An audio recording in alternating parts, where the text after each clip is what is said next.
Pernah kepikiran nggak sih, gimana caranya smartphone atau laptop kita bisa ngelakuin hal-hal yang rumit banget, dari cuma kirim pesan sampai main game canggih?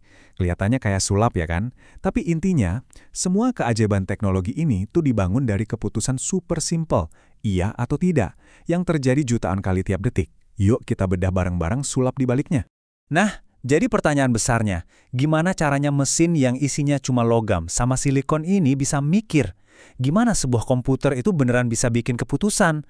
Mungkin kalian bakal kaget sih betapa simple dan elegan jawabannya. Percaya atau enggak, seluruh dunia digital yang kita nikmati sekarang ini dibangun di atas fondasi yang kecil banget. Cuma ada 3 komponen dasar. 3 pengambil keputusan utama yang jadi otaknya setiap alat digital. Mereka adalah gerbang AND, OR, dan NOT. Kita mulai dari yang pertama ya. Oke, yang pertama, gerbang AND. Anggap aja dia ini kayak satpam yang paling ketat. Aturannya cuma satu, tapi spesifik banget dan nggak bisa diganggu-gugat. Biar gampang, coba bayangin sirkuit listrik sederhana ini. Ada 2 saklar, A dan B, yang dipasang berderet. Supaya lampunya bisa nyala, listriknya kan harus lewat dua-duanya. Artinya, saklar A wajib ketutup dan saklar B juga wajib ketutup. Kalau salah satu aja kebuka, ya udah, listriknya mandek, lampunya mati. Nah, ini dia aturan mainnya kalau kita pakai bahasa digital. Nyala atau tertutup itu kita sebut 1, dan mati atau terbuka itu 0. Jadi gerbang AND ini cuma bakal ngeluarin output 1 kalau semua inputnya juga 1, nggak ada kecuali. Tabel ini nunjukin semua kemungkinannya. Lihat deh polanya, selama ada angka 0 di salah satu input, mau di A atau di B, hasilnya pasti 0. Satu-satunya cara biar keluarannya 1 itu ya kalau input A nilainya 1 dan input B juga 1. Jelas banget kan? Sekarang kita pindah ke gerbang kedua. Kita lihat gimana aturannya lebih santai. Kenalin, ini gerbang OR, si satpam yang lebih fleksibel. Kita pakai lagi analogi sirkuit tadi, tapi susunannya kita ubah dikit. Saklar A dan B sekarang dipasangnya paralel. Artinya, listriknya punya 2 pilihan jalan. Dia bisa lewat saklar A atau lewat saklar B buat nyalain lampu. Cukup salah satunya aja yang ketutup, listrik udah bisa ngalir dan lampunya langsung nyala. Nah, ini dia aturan utamanya. Gerbang OR bakal ngasih output 1 atau nyala kalau minimal salah satu inputnya itu 1. Nggak peduli yang mana. Yang penting ada satu aja yang aktif, outputnya pasti ikut aktif. Tabel kebenarannya ngejelasin semuanya.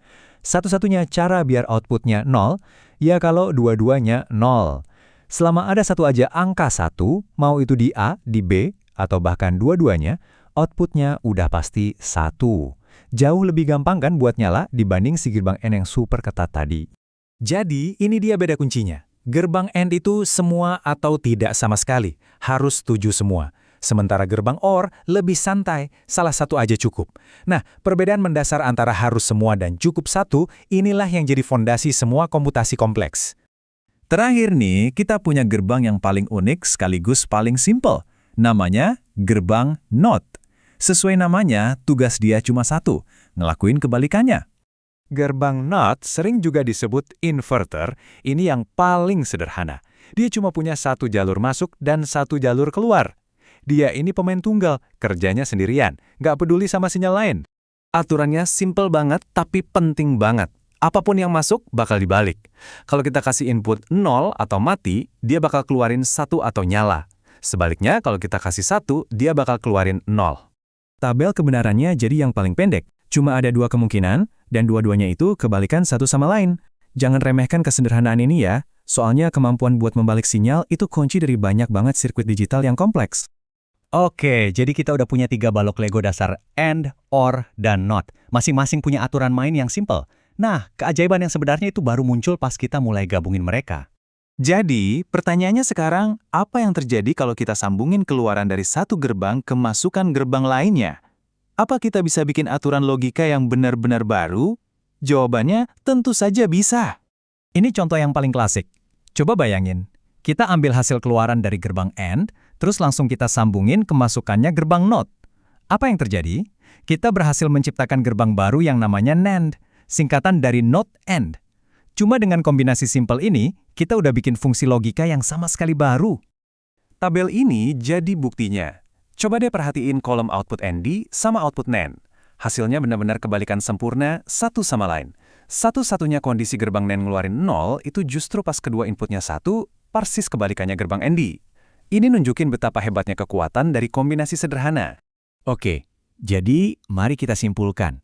Seluruh dunia digital kita yang canggih ini ternyata berdiri di atas 3 aturan simpel.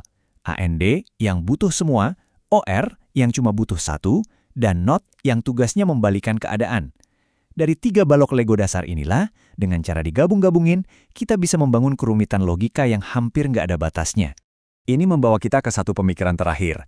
Kalau prosesor komputer yang bisa menjalankan AI atau smartphone yang nyambungin kita ke seluruh dunia, pada dasarnya cuma gabungan miliaran saklar ya dan tidak ini, kira-kira batas selanjutnya itu apa? Kemampuan untuk membangun kerumitan yang luar biasa dari hal yang paling sederhana, itulah inti dari revolusi digital.